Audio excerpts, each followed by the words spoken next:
Good morning, everyone. Welcome to the morning meeting. I'm Mark Halperin. Sean, Dan, and I are going to walk you through the day, then kick it around a bit, and then take your argy-bargy questions. Please raise your electronic hand if you're here on the two-way platform. And if you're watching on the X or YouTube, welcome in. Here's what I determined over the weekend. Some of you people who do not like Donald Trump are reluctant to speak on the platform because when you do, you get attacked in the chat.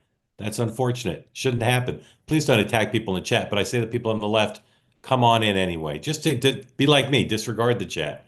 Don't worry about their senseless attacks. Better to participate here. Get in the arena, get on the stage, get in the National Town Square and have it out. And bonus opportunity to talk to Sean and Dan. Gentlemen, is Trump failing? Yes or no? Oh, we're Sean, going there already, huh? no. Okay. Just yes or no Oh, before I run through the day book. absolutely not. All right, Sean says not. Dan? Not. Not. All right, two nots. We'll talk more about that. Here's the day book for the day. President Trump. Lots going on regarding Ukraine. Of course, today's the third anniversary of, I'm not afraid to say it, Putin's aggressive invasion of Ukraine. Unlike some Republicans, I'm not afraid to say that Putin invaded Ukraine, and it was wrong. He shouldn't have done it.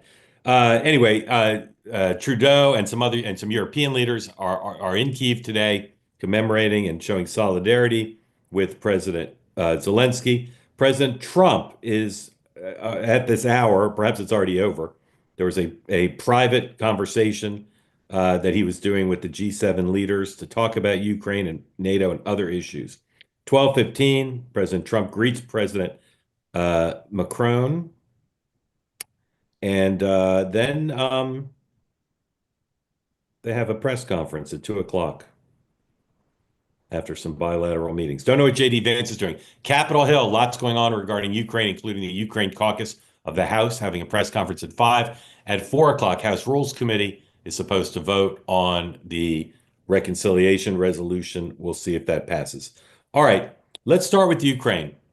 Sean, I watched some of the Sunday shows. I normally don't, but I was at the gym, so I did, flipping around. And Senator Mark Wayne Mullen, who 3 years ago staunchly condemned Putin's invasion, joined many Trump administration officials in refusing to say that Putin invaded Ukraine and the war is his fault. Some have said President Trump won't say it because he's mad at Zelensky, but why is it that Mark Wayne Mullen and other Republicans will not say, for the historical record, that Putin invaded Ukraine? I can't say that I speak for everyone. I mean, I know Congressman Lawler was on some shows or on ABC this week. He said it. So I wouldn't say that it's a universal Republican thing. I'm going to guess that someone like Mark Wayne Mullen, who's very close to President Trump, just doesn't want to get in the way of that negotiation, because all that's going to happen is comments like that will be used by the left-wing media to sort of try to create space between the two. And right now, I think a lot of them have recognized that Trump's in the middle of trying to put an end to this war. And the last thing they need to do is do something that'll drive a wedge between his supporters and himself. That would be my guess. But let me just stay with you for a minute. What does it matter if that wedge is driven?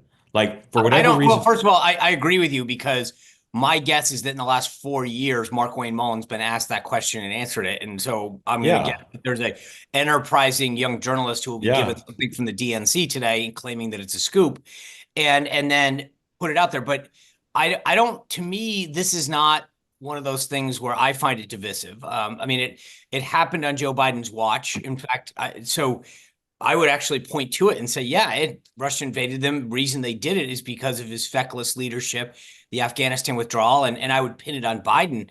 So I don't know. I find it kind of intriguing myself, because this to me isn't a Trump issue. Biden, it was under Biden's watch. It was under his lackless leadership that it occurred. So I would put it on Biden's lap, and without a problem. So to be honest with you, I can't answer that question. I don't agree that it's universal, though. I think you're seeing plenty. I didn't say it was universal. I just said lots of them won't, including members of the cabinet, including the cabinet's understandable, right? I mean, because you got to make sure that you're not. I mean, he's your boss, and you're not doing. Rubio, I think, handled it really well when asked, because he described some issues. And I think you touched on this, but like, Zelensky has done very little good helping that relationship. And the other day when he came out talking about that they can't find half of the funding, like it's just, he's made a horrible mess of this situation. Dan, what's going on here? The same reason they can't say Joe Biden won in 2020. I mean, it's the kind of different. It's not. It's the alternative facts of whatever suits the narrative. And I think in this instance, Trump wants a deal. Trump knows that the best way to get the deal is kind of pounding Zelensky and making him cave, because it's much harder to get Russia to cave. They're much more strategic. They're much more canny. And so if you say Russia invaded Ukraine, Russia started the war, Russia is responsible for the war, then your natural instinct is to say, okay, we have to prevent this from happening again. What are they kind of giving as part of the deal? And he doesn't want to have that conversation. So instead, you just kind of say, hey, you know, we're not going to talk about who started this or how we got here. We just want a deal. And so I think it's just creating an alternate kind of reality to suit the needs of the end game he wants.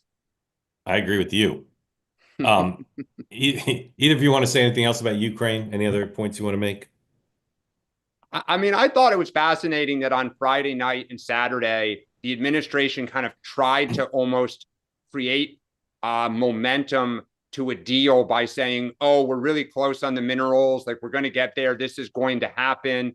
And it really appears that that Zelensky is willing to do it if the U.S. is willing to put in writing security guarantees. This goes back to the other day when I said to you, Mark, if Trump would just say it, I'd feel a lot better. It appears that the U.S. does not want to put anything in writing. We do not want to make any guarantees. So that's an interesting thing, right? Because then if you're Zelensky, why are you signing this over? Sean. I do think, I mean, first of all, on the rare earth minerals, I got to tell you, as an American taxpayer, you know, we tried to do this a little in Iraq and never actually fully executed on it. But the idea that we're actually getting something out of this, you know, I know there's always this discussion about direct assistance versus loans, what have you.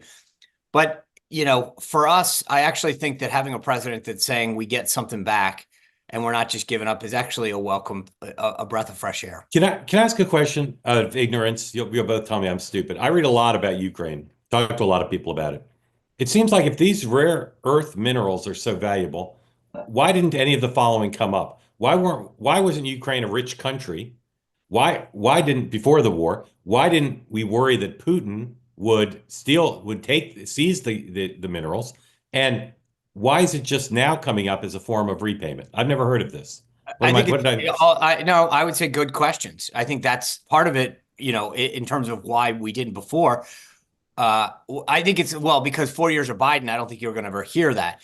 But I also think, okay, but why? But go to the first question. If these things are so valuable, why weren't the Ukrainians? I think that might go to why Putin was trying to take over Ukraine, get it back. Well, but I didn't hear anything about that. I didn't hear when he invaded. Oh, I think it's because Trump wants.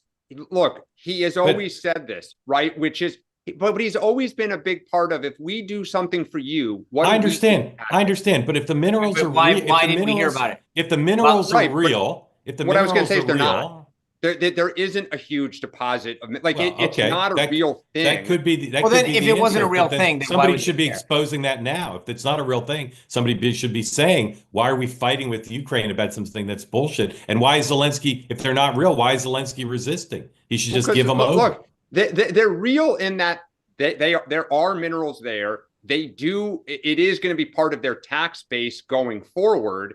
And so they don't have much of an industrial base right now that's left in you know, there's farming and agriculture. But I think from his standpoint, it's like, look, we are going to have to rebuild our country. So we need some form of revenue to, just like the Germans did, the Japanese did, the Europeans do. So, I mean, it's not that it's nothing, but it's not the end all be all that we're making it out to be. I just think Trump wants something to say to the American people. I got something for us. Hey, Mark, I'm gonna flip this on you. I want you to answer this as from a journalist standpoint. There was a big thing on ABC's This Week yesterday where Martha Raddatz, as she, you know, almost inflexibly has to do, defends the Democrats and goes after the Republicans, where she said Trump falsely claims that Zelensky's a dictator. So I actually went down the rabbit hole and I started to look down definition and who gets classified and what. And I mean, you can expand a definition and obviously you can use it in a hyperbolic way. But if Zelensky canceled elections in Ukraine and refused to stand for re-election, I mean, Russia has elections. I mean, you can, but here's my question. Where's the line between a guy who has elections that we know are 100% rigged, who kills his opponents, and Zelensky who cancels them? But here's the thing, Sean. If he wants to call Zelensky a dictator, he's got to call Putin a dictator. No. I'm not. That's not what I'm asking you. I know it's not what you're asking, but I'm answering your question. Where's the line? The line is they're both. Neither of them is Thomas Jefferson.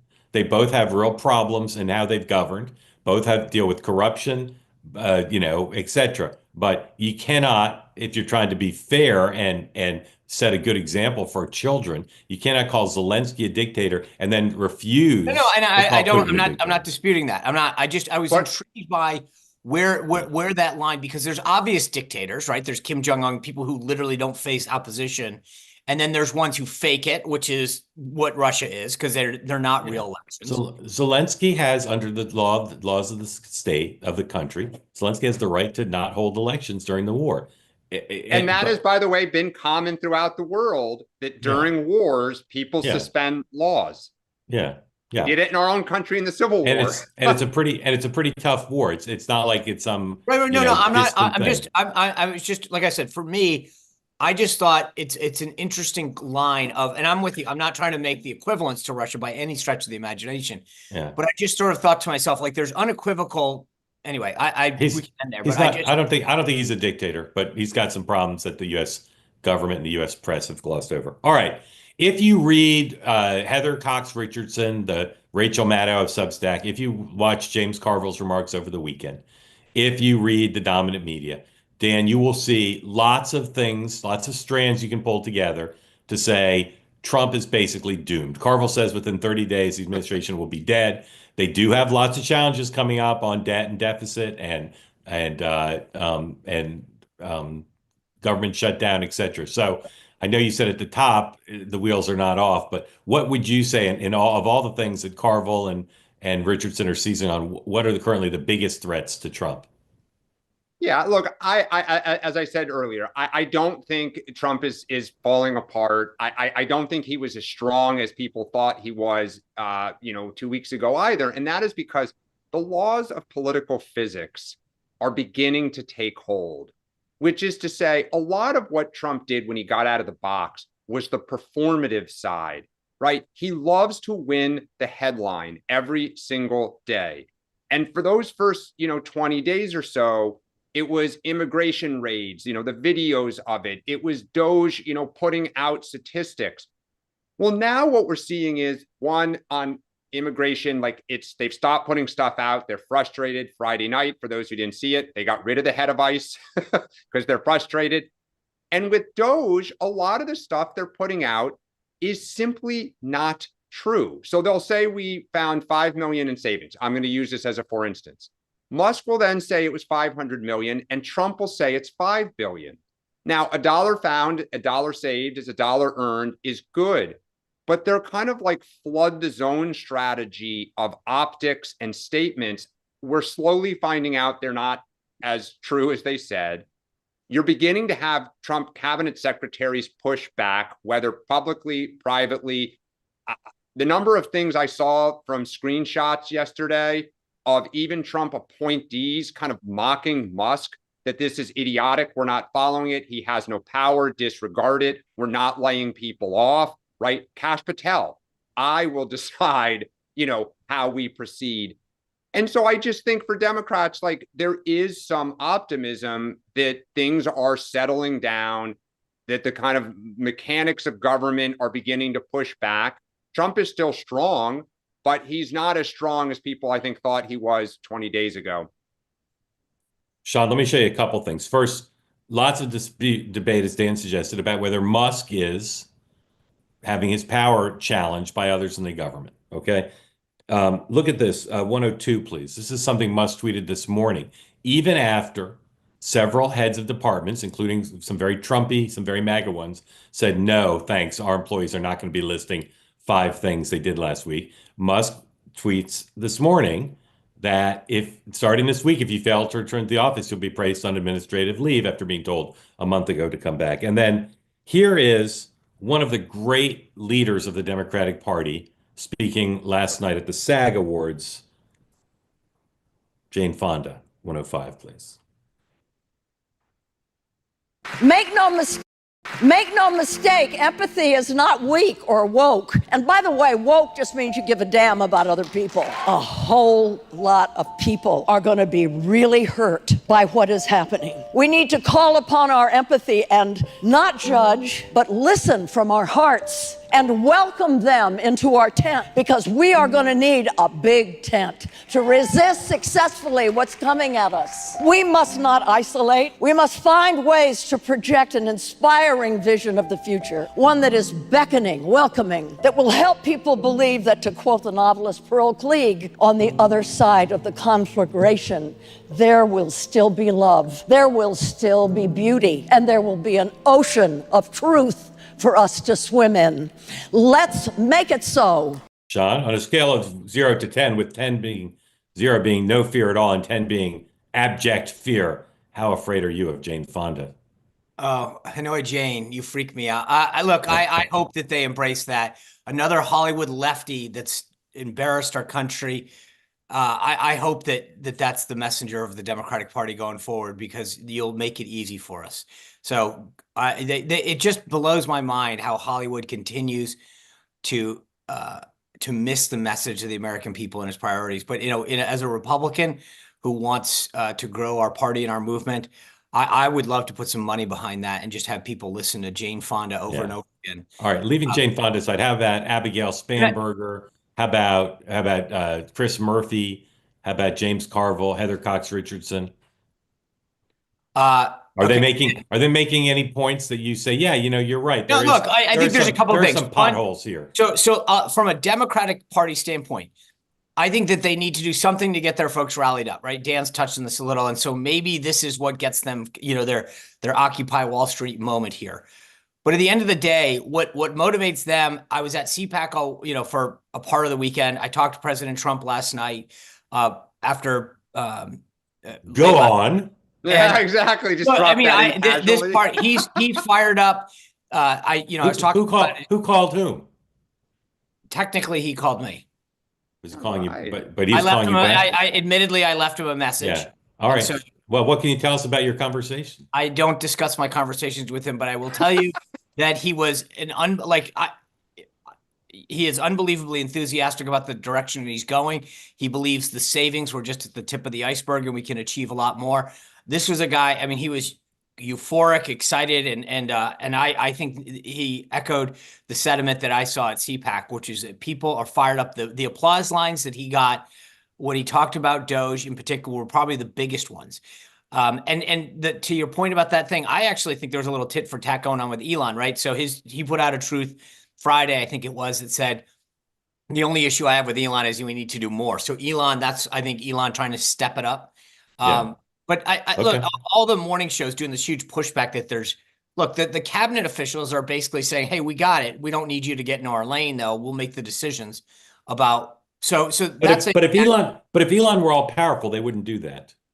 But he's not, and they know it. And their bottom line is, whether it's Kash Patel, it's not like Kash Patel and Elon are there's daylight between them. I think when Kash put out that thing about the FBI and others, it's not like they didn't get the message. They know what President Trump wants to do. They just want to be able to execute it in a way. So I get it. Elon's got to flex his muscles too and say, hey, Mr. President, I got the word. But I think that's part of it, right? Which is, if you're doing layoffs in a company, let's say you're the CEO, you would say to your department heads, hey, I need whatever, 10%, right? Come back to me with 10%, whether it's budget or bodies. It's not. So for the last couple of weeks, like, Elon's been the king. This, that, DOGE is this, that.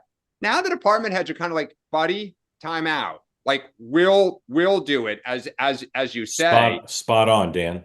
Yeah. And I also just think the one thing, though, like, I agree with Sean, MAGA is fired up. I think the one thing that would concern me if I'm a Republican is I haven't seen a single one of these polls. I think now we're up to 6 that doesn't show independents running 10% net disapproval of a lot of this stuff. Correct. In the long run, that would concern me because ultimately you need them to win in the midterms, right? And you need them to win. But the midterms are over a year away. This obsession with the polls, this obsession with the polls, like I get why people are tracking the decline, but they're meaningless until you have an election. I think he's going to get rewarded for this. The bottom line is most Americans believe that the federal government is bloated and inefficient. The president's spending time in that and delivering on not just the cultural stuff, which is phenomenal, but I think the economic stuff where he's looking at waste and fraud and abuse and inefficiencies in the government, he'll deliver on tax cuts, the border. Again, you look at the story. I mean, there was a story I tweeted out this morning. These folks are now turning around and going back down to South America. They're not even trying to cross into the country. Incredible story. On the other hand, Starbucks just laid off 1,100 people. All right. I was just going to say the big. Can I make that point, Mark? Yeah. I actually think that what's really interesting, and I truly do believe this. I know a lot of people, obviously, because of where I live, who work are tangential to the federal government. And I feel for somebody. I mean, regardless of whether you have kids or not, just as an individual, the idea of like losing your job and having to, in some cases, figure out, I get it. Like, I feel bad. But why is it, what has kind of blown my mind is that 1,000, not that I have any love lost for Starbucks, for God's sakes, but when 1,000 people get laid off at Starbucks, no one's concerned. When 1,000 people get laid off at USAID, it's, oh my God. I'm concerned about both. No, I'm just saying, we've seen over the years, how many times have we had layoffs, major layoffs at major companies? And there's no sense of empathy or concern, writ large for those people. Now, suddenly, because they're public employees. Yeah. I agree with you 100%, Sean. All right. Real quick. And then I want to get to the last topic and then bring folks in. If you want to get in the conversation, please raise your hand.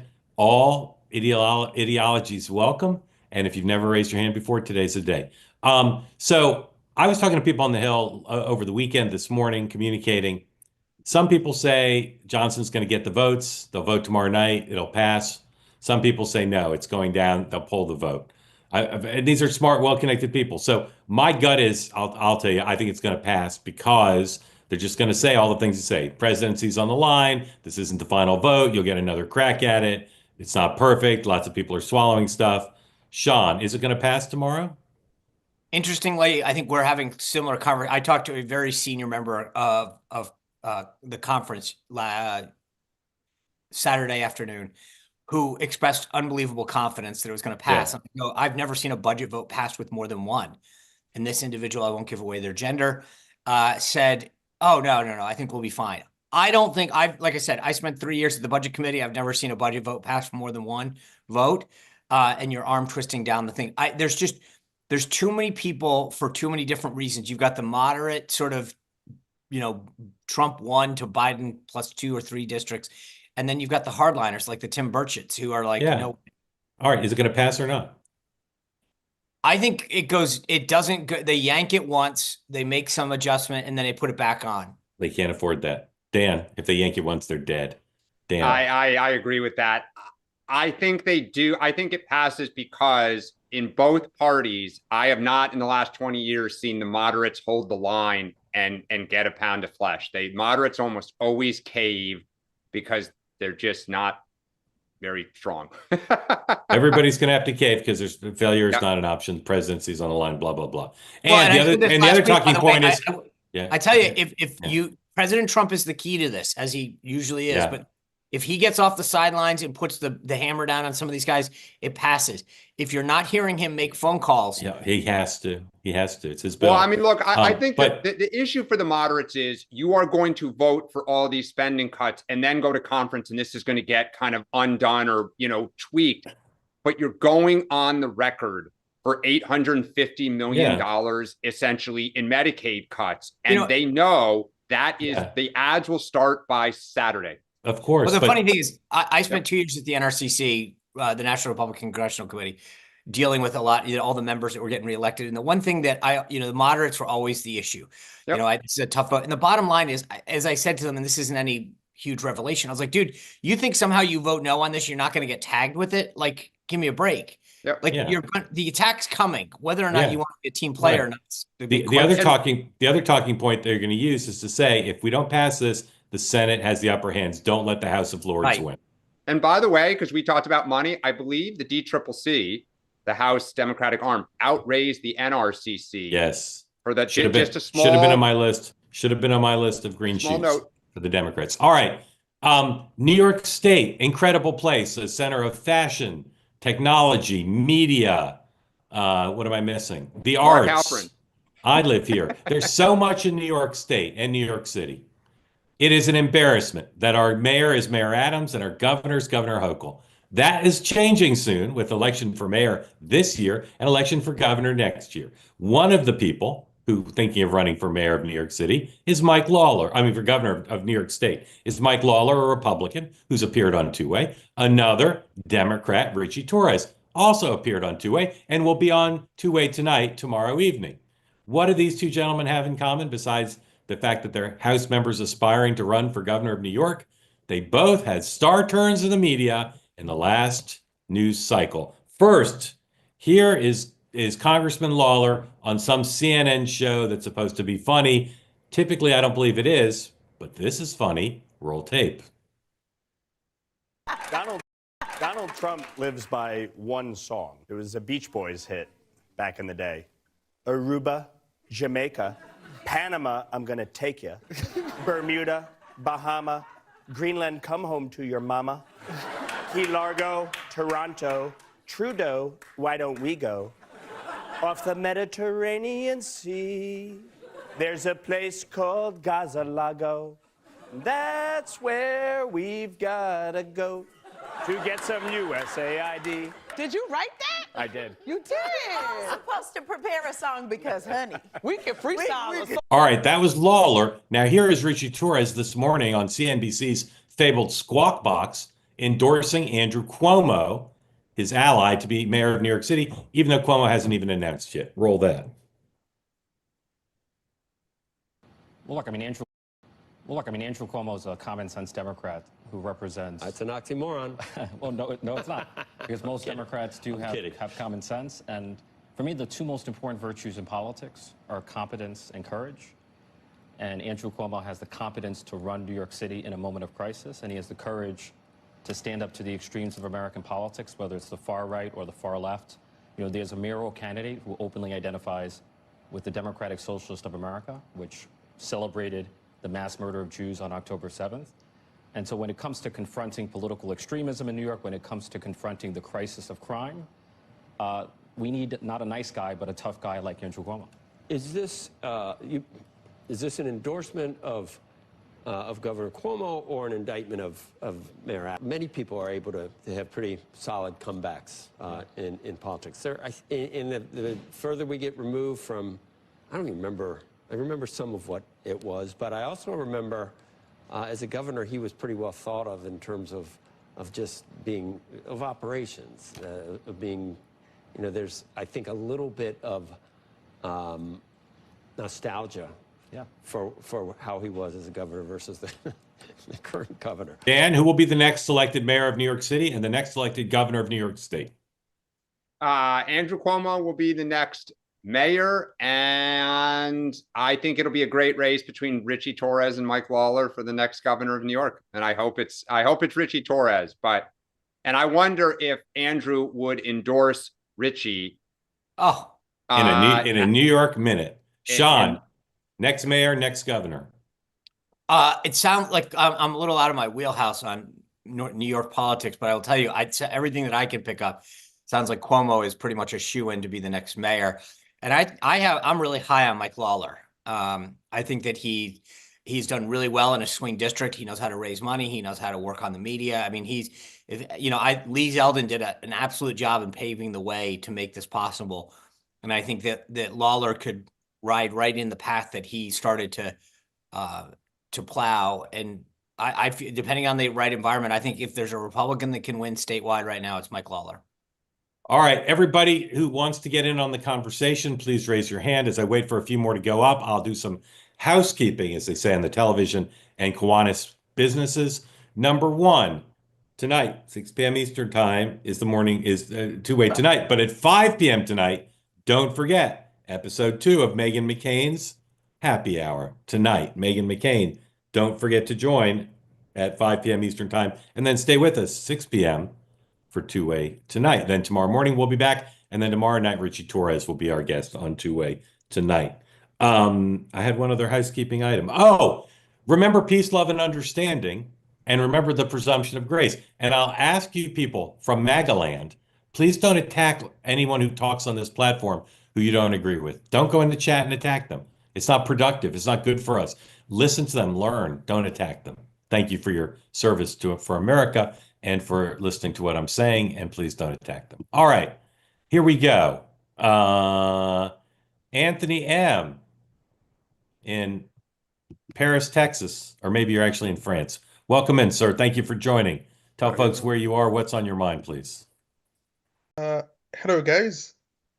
Hello. Can you hear me? Yes, sir. Hear you fine. Right. Okay. No. I came on just to talk about because my president is in your country. Yeah. Are you in France? Are you in France, sir? Yes, I am. Where are you? Yeah. Where are you in France? On the northwest of France. Okay. Go ahead. Yeah. So yeah, it's on the topic of whether Zelensky is a dictator, because I heard your conversation earlier. And my personal opinion is that he is, based on the fact that, not just the fact that he canceled the elections. And yes, I understand that it does happen during wartime. But I think for me, especially as a Christian, the more alarming thing that has happened was the fact that he just banned an entire group of Christians from actually practicing their faith. And I mean, if that was to happen in the US, I'm sure it would be an outcry and people would be complaining about the fact that he just did it unilaterally without anything. So for me, that is really alarming. And here in Europe, it's fascinating because if for the past since Trump made that comment, every single channel, whether it is in Germany, here in France, or in the UK, they all seem to suggest that you can never say that the guy is acting as a dictator, which I just don't understand. I mean, I understand the geopolitics of it, but at least if people were like, okay, we know that is not above reproach, but we need it for X, Y, and Z. If you can make that case, right, I'll be okay with that. Okay, but Anthony, hold on. Person actually banned. Okay, hold on, Anthony. Hold on. Let's let Dan respond. Dan. Look, I'm not aware of what you just said, but I will give him slack in that his country was invaded. Right? For 3 years, they have been fighting tooth and nail to remain a free country. Vladimir Putin rolled tanks in, launched missiles. Like, he is trying to take over their country. So suspending elections, I don't know why he is preventing religion from being able to people to practice it. But I will cut him slack. And when the war is over, that's when we will see, like, does he allow the elections to come back? Does he allow people to practice freely their religion? But I would just say the North Star to this conversation is he is trying to keep his country free from Russian occupation. Yeah, I understand that. Again, he's been, there is an invasion of his country. I get that. But and that is a fact, really, especially with the Russian Orthodox Church. And also remember that just prior in 2014, people who are ethnic Russian in the East were not able to have some books written in the language too. So the language element, which is cultural element, here in France, for example, I cannot imagine. I live, as I say, in Brittany here. If the central French government was to ban the language, the local language here, even if there's only a small number of people actually can speak the language, but if the central government was to ban that, there will be outcry. Why aren't people actually saying? Hold on. Let Sean. Thank you, Sean. Go ahead. So what I love, Anthony. First of all, I'm glad you brought that up. I forgot to mention that earlier. I think I'm just fascinated more than anything. Like again, just to be unequivocal, like Putin is a dictator. He invaded Ukraine. I think there are some issues with, we talked about this last week, the treaty that we signed with Ukraine in the 90s. But I am intrigued by the overlooking of so much of the stuff that Zelensky has done, that, he is, anyway, so to me, I'm more interested in the coverage of it and the definitions, because like I said, I have no qualms about calling Putin some of the most, anything that we need to describe what a horrible person that guy is. He's killed, he invades, right. But then it's somehow we can't actually have a discussion about Zelensky is ridiculous, right? Yeah. That's what I think is fascinating. Anthony, stand by. Colin, go ahead. Come on and tell folks who don't know where you are what's on your mind. Hi there. I'm in Western Ukraine, in Lviv. Can you hear me okay? We hear you fine, sir. Great. So a couple points about the banning Well, first, of churches. tell us what you're doing. First, tell us what you're doing in Ukraine, sir. I've lived here for about 10 years, and my grandparents were from Ukraine. I'm a very, very American culturally, but I've lived here for 10 years, learned the language, and now I'm have you left it all during the war? A couple times, and I left during COVID, and then some other times. But I was here at the start of the war, and then I left after. Do you have dual citizenship? No, I do not. I would not want. I wanted dual citizenship before, but I'm scared of getting mobilized. Okay. So I would rather. Okay. Sorry to interrupt. Just wanted to give people the background. Go ahead. First, you were going to talk about the religious issue. Yeah, so I actually know a lot of people that are still a part of the Russian Orthodox Church, and I haven't heard any like personal stories. I mean, I don't know the whole situation, but it's also important to keep in mind that the head of the Moscow Patriarch is a former KGB agent, and so there's a lot of suspicions about within the church, and that it's a big KGB operation that goes throughout the country in the Moscow Patriarchy. And then about the language, I think the language, people say a lot of things about the Russian language. I live in Western Ukraine, a very Ukrainian speaking city, but I hear Russian all the time. And there are negative attitudes towards the Russian language, but the further east you go, you will hear Russian all the time, and you won't hear, maybe you'll hear private conversations about the Russian language, and I guess they do really don't like the Russian language, but you don't really see discrimination against the Russian language. Using the Russian language, you hear it all the time, especially in Kiev. You go to Kiev and you hear Russian everywhere. And a lot of Ukrainians are upset that you do hear Russian language there. But that was basically what I wanted to comment on. But do they, Sean, go ahead. I was just going to ask, can you touch on what Anthony was saying? Like, as far as you know, are there any additional restrictions on free speech or the freedom to worship? No, I've never run into, and I myself am a Christian. I see no banning of religion. I know people from villages further east that still are part of the Moscow. Their churches are part of the Moscow Patriarchy, but they're trying to kind of get away from that. And I saw some stuff that there were some laws about the Moscow Patriarchy, but I'm not sure about the details of that and what that actually includes. Colin, what is that picture behind you of? I don't know. It's an apartment that I'm in, and I think it's like a croissant with some creamy like I thought it was thing. sashimi. Now, are you a stand-up comic? I am, yeah. Yeah. Is there a lot of comedy clubs open currently in Western Ukraine? In my city, there's two stand-up. And do you perform in English? I perform in Ukrainian. Give us like your best current joke. Can I do PG-13? Yeah, sure. You can do whatever you want. Whatever's funny. Oh, okay. Anthony's fine with blue, so go do whatever. Well, I'm 27. My mom thinks I'm about 10 years old, and when we watch a film and it shows sex, she always says, "Close your eyes." I mean, it's gotten really hard to watch porn with her. All right. Everyone needs humor, particularly in wartime. Are you making your living doing stand-up now in Western Ukraine, or are you doing other stuff? I'm teaching English, but I do make some. And soon I'll hopefully be making just stand-up. What are the names of the two comedy clubs that are open? One is called Dolhi Berklevi Opliski, which means like, what does it mean? Like Chuckles. loud Chuckles. Loud, no, not chuckles, claps. Claps, loud claps. Okay, Yes. and what's the other one called?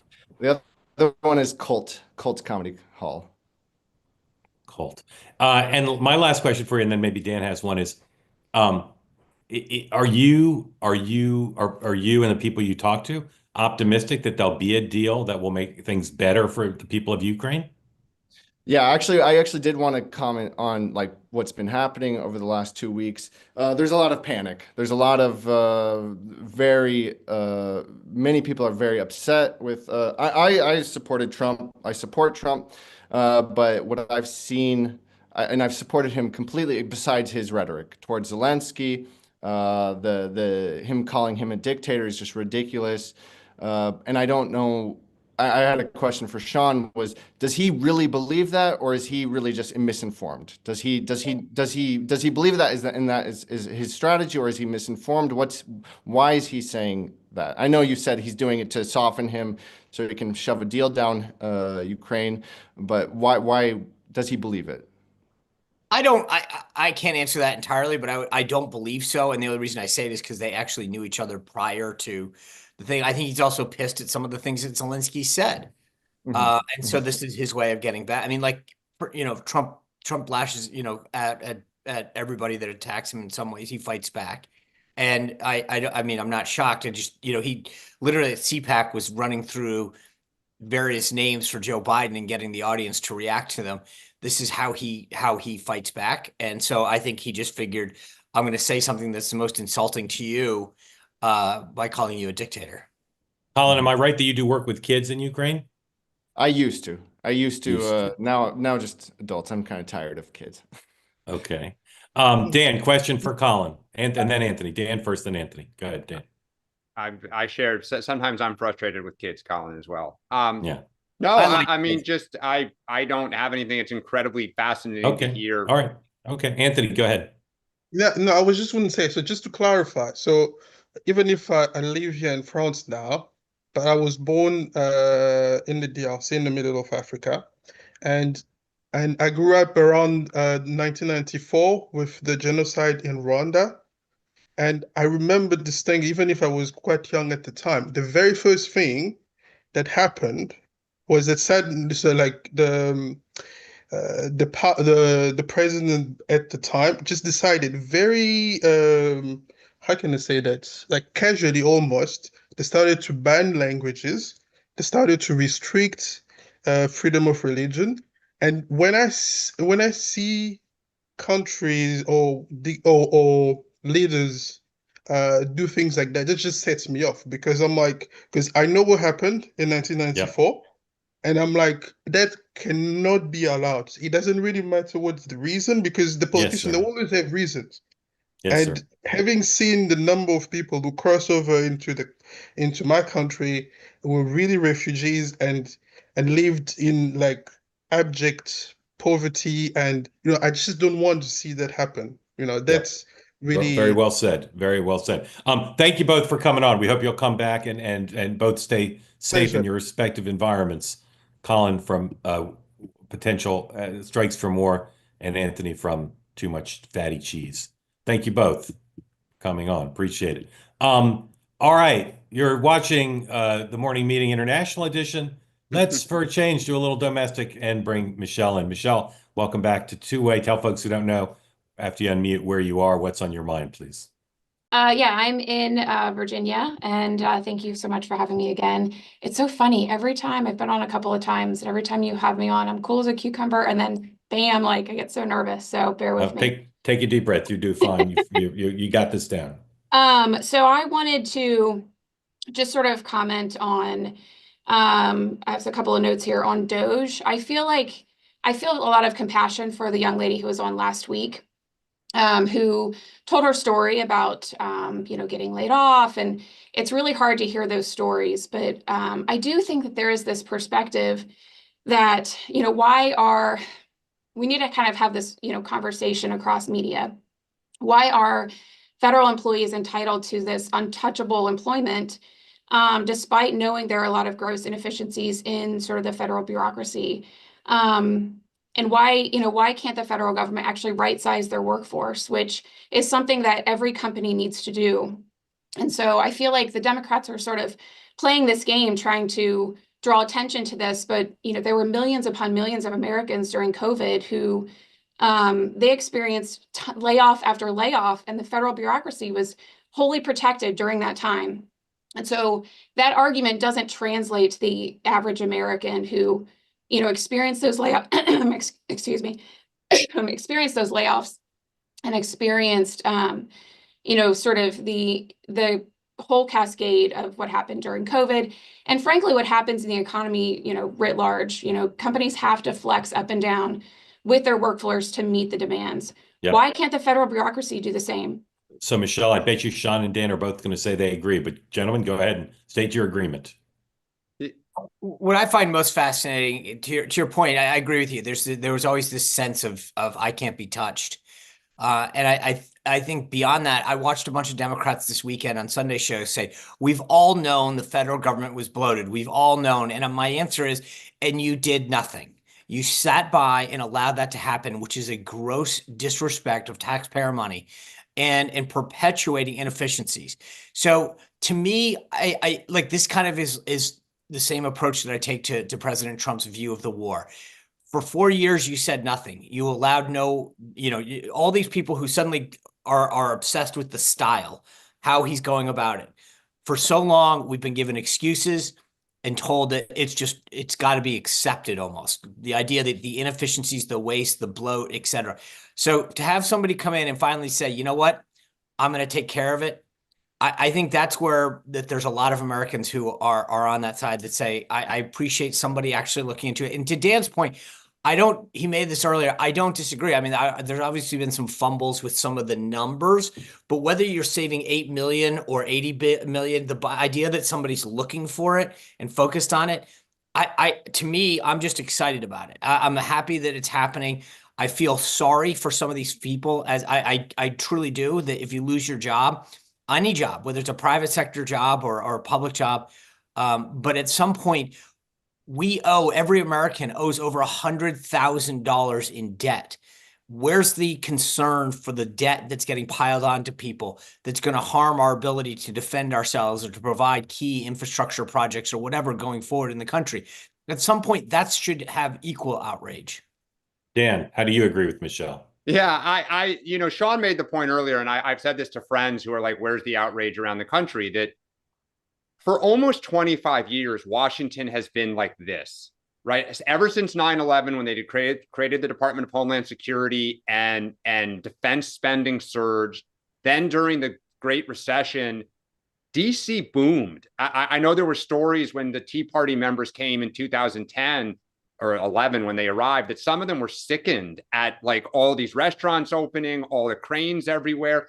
Why? Because of the healthcare and the setting up the CFPB and the financial reform, it surged with lobbyist money, right? People put their kids to college off of all the money that came into Washington. And then for the last, 10 years, it's continued up. So to your point, there is not a lot of sympathy for right sizing, for having to move your budget up or down, just like every family does and every business does. I think where there is, frustration on the Democratic side is, one, to Sean's point, the numbers a lot of times are being made up. And two, when private sector companies do layoffs, right? I've worked through them. You have meetings. How are we going to communicate? When are we going to do it, right? What is the message about why we're doing this? What are the outcomes that we hope to achieve? And how are we going to be a better company, kind of leaner, meaner going forward? Instead, what you have in this instance is taunting, gloating, and smacking the hell out of everyone you can, because you can, right? I don't know any private company whose CEO would go on X and say that the employees suck, they're useless, they do this, they do that. You would never do that, ever. And there, a lot of people look at the bureaucracy as this evil blob. And again, you can have your own opinion, but to Sean's point, they're people. A lot of them just do their orders. A lot of this spending is not fraudulent. Just note to everyone, it's federally, congressionally appropriated spending. And all the Republicans are silent about all their appropriations now, right? Waste, fraud, and abuse is the train they're all hopping on, but it's not. And to federal employees, they're like, I am told to do my job. Right? Michelle, did you have another point you wanted to make real quick? Well, I was listening to the Real Clear Politics podcast from a couple of days ago, and they were talking about this. And they had a lot of conflicting viewpoints, the couple of guys on there. And one of them was really promoting a little bit more of the pragmatic approach you were talking about, Dan, about being a little bit more methodical. And to that point, I agree with that on some level. However, one of them was mentioning how if we're going to scale down the size of government and really kind of rid of the bloat, to do it, through the departments. They were using Kelly Loeffler with the SBA, talking about how if she were to, give 6 months and say, here's my proposal in 6 months' time of cutting the SBA in half, and then proposing it through Congress and getting it passed. That's the problem. It will never happen that way. I mean, when I was hearing that sort of perspective, I was almost laughing to myself. It's an absolute pipe dream. Because all of this is because of Congress and because of the bloat, and there would never actually come to a consensus that would be actually meaningful and effective. And that's a different issue. But it is highly disappointing that we can't actually cut. Now, are there more pragmatic, thoughtful, and compassionate ways to go about it? Yes. But at the end of the day, it does need to happen. We are insolvent. We cannot continue on this road. We have a $2 trillion deficit that is in excess of our defense spending, and no country that's not a sustainable model for any country to move forward. So we have to scale this down. And I think that people who have true consideration of the concern of our financial, setup in this country, we have to start making aggressive measures. And I don't love the way everything is going, but I'm glad that it's happening. I think that's the point. And, Democrats, you make a lot of really good points, Dan, you always do. But at the end of the day, I'm still here. I'm not actually saying, okay, there are ways of doing it. We still need to do it. It has to happen. Yeah. So Michelle, can I just ask you one quick question? Because I totally hear everything you say. So debt and deficit is a huge concern of yours. Am I right? Yes, and I do understand that 70% of that is Medicare, Medicaid, and Social Security. No. That's fine. So do you support what is coming down the pike in reconciliation to add about 4 to 5 trillion in debt? It is so painful. And to be fair, I think I am probably where the average American is, where this is so complicated. I don't even know that I can speak to it intelligently. There's so much to that. However, like Ron Johnson was on a podcast recently talking about how he was proposing maybe just take the Clinton budget, scale it to inflation, and get it to there, something that is reflective of where we used to be, not continue to add. We have to do something less than where we are now. Yep. And then go from there, just like any household, any family. Stop buying a Starbucks, every day on the way to work. We have to chip away at that because we cannot continue on this path. And so I'm not going to pretend to be some budgetary expert, but so we have to do better than where we are. And, I don't think that anybody is really serious right now in having that conversation. Michelle, thank you. Please come back regularly. Love having you on. Grateful to you. Liz, welcome in. Tell folks who don't know where you are what's on your mind, please. Hi, everyone. I am Liz. I'm in Minnesota. And I am nervous. I've been watching. Don't be. Take a deep breath. You're amongst friends here. If anybody attacks you in the chat, Dan will smote them. That's right. So this show has been a godsend. I've been watching it from before the election. I kind of learned about you, Mark, through Smirkanish. And now I have a problem because you guys are on at the same time here in Minnesota. And you're winning, I have to say. All right. Well, you can also go back and listen to Michael later. I do. I get in the car and then I go back and listen to Michael. All right, good. Well, welcome in. And I tell everybody about your show. Thank you for that. Here's the problem. I'm so frustrated with the lack of decency that seems to be happening in our discourse and just intellectual honesty, which is why I love your show, because I feel like it's one place where I'm really getting that. And I tend to be, I'd say, right of center, but I really want the Democrats to get their act together so we can have more of a checks and balances in this country. And I always wish that Dan would run for, emperor or something, because he seems like he'd be a benevolent dictator. I like that. Emperor. I have not heard that. I like it. But I'm a reading tutor, And so my interest right now, my kids are already grown up, they're well educated, they're fine, but I am so concerned about the nation's report card that came out. And I've been thinking it would be great if the Democrats could just latch on to that. I mean, so many people have children, so many people care about the future of our country. If they could latch onto that, stop with the gaslighting and just say, look, this has not worked. We have to change it. We've got to use science. Like there's always the follow the science. Follow the science to teach kids how to read and how to do math. And if they could, I feel like, I mean, I'd be on their team if that could happen. And I tend not to be a hard left person. So, but I don't know who that person would be who could take that mantle. I voted for Dean Phillips. I kind of wish Dean would do that, but if you were made by the president or by your governor in charge of changing reading practices, what are some changes we should be making? Well, I think we're already trying to do it in Minnesota, where a structured literacy, phonics-based approach to reading. It's a code. If a student doesn't read naturally, they have to know. They have to be taught explicitly the code. You can't just give them a book and a beanbag and say, you know, enjoy your reading time. So it has to be individuated per kid, which is hard to do in a school setting. But I would love if they could put me out of a job and teach kids the proper way to read, because none of any of this matters if we end up with a population that is illiterate. Yep. It's the most important issue. Dan. Yeah, I think you make a great proposal in that, you know, Sean talks a lot about the power of the MAHA movement, and so has Meghan McCain. And this kind of moms that are concerned about the health of their children. I think you could make an argument that it may be that the education of their children is a kind of similar lane, that there is an opening. For Democrats, the issue is we would have to acknowledge, I believe part of the reason that those scores were so bad was what happened during COVID, when schools were shut down. I've said this before, our youngest was learning to read in kindergarten when COVID hit and he was sent home. He spent his entire first grade at home. He entered second grade unable to read. He was a year and a half behind.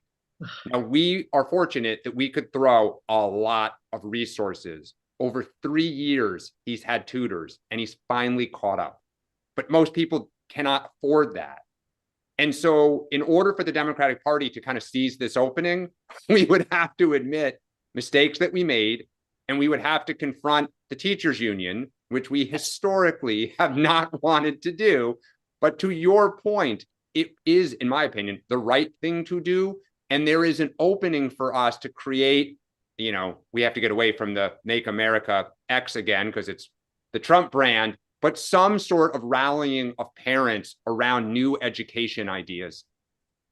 I have a bunch of, I'm sorry, Dan. Sean. I would just, I will tell you the water's warmer over here. Jump in because I think the Democratic Party is inextricably linked to the teachers union, who don't want to do any of what you just described. I think that if you want to come over to the right, we would probably embrace the idea, look, because we're not bound by any union, never mind the teachers union. And that's a shame, because I still don't understand. I mean, at the end of the day, if the goal is to teach children and to give them the thing, why empowering teachers to not have to do the right thing for children shouldn't be a partisan issue. And it's unfortunate, but you would have a much more receptive audience on this side of the aisle than the other one. Liz, you're going to get rid of the Department of Education, so stick to the Democratic side. Yeah, Liz, thank you for joining. Really appreciate it. Please come back regularly. Love to have you on. Thank you. Thank you. You did All great. Right. Tonight, 5 p.m. Eastern time. Please join us. Talking slowly because you're about to see a dramatic promo graphic. Please join us for the second episode. I say the second episode, waiting for the graphic to come up, of Meghan McCain's Happy Hour. Meghan's guest tonight, waiting for the graphic. Meghan's guest tonight, two incredible guests. If you don't know these folks, you're going to get a chance to meet them tonight. Ben Ferguson and Christine Rosen.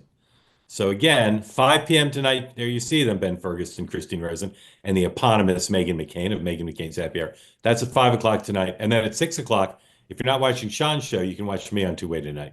And then tomorrow night, Huckabee tonight, by the way. Mike Huckabee, Ambassador Huckabee, breaking the record for the most interviews done by someone nominated for a Senate confirmed position before they're confirmed. No, he's already broken the record. He's adding on it. He's all the I know. adding onto it. It says a lot about his prowess that no one's noticed but me that he's in complete violation of the norm that you don't do interviews until you're confirmed, but he keeps doing them. Yeah, but how many hosts of morning shows can just be like, yeah, and I talked to Donald Trump yesterday. He called me, other than our friends on 6th Avenue. Sean, I think, Spicer, that's not insignificant. Yeah, I tend to, unlike Sean, who is comfortable revealing when President Trump calls him, but not the content, I keep the whole thing private. And then tomorrow night on Two-Way Tonight, I'm teasing it now because it's going to be a blockbuster episode. Congressman Ritchie Torres, who today endorsed Andrew Cuomo for mayor of New York, will be our guest. So lots coming up here on Two-Way and more announcements coming soon. I keep telling you, the platform's expanding. You're going to see more fruits of that labor in the coming days, weeks, and months ahead. Sean, Dan, very grateful to you for being part of the Two-Way team here on the morning meeting. I'll see you at 6 o'clock tonight. Megan at 5. Good luck and good day.